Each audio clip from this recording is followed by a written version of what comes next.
So ayun nga mga ka-idol, nahapon na sa biyahe. Natagari sa Sukat Paranaque. Oh no! Medyo traffic na. Hapon naman ko, last hour.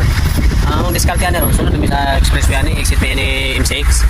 Para di masyado makapoy sa itong panglawas ba kayo. Hapon na biyahe. Lailay pa kasi yung uwian natin mga ka-idol.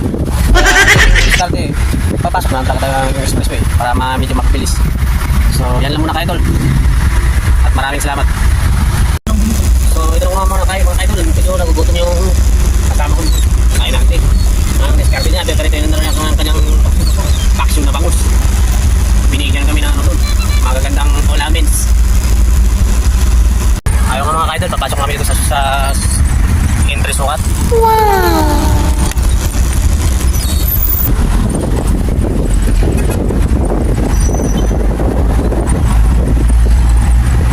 Traffic at service road mga ka-idol.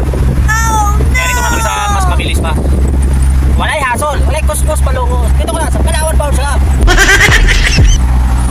Shoutout din mo pala ako sa helper ko. Medyo nabugbog ko kanina. Pero tinitest lang para sa kinabukasan. Wow! Shoutout na rin ako sa mga kapwa kong biyahirong pogi dyan.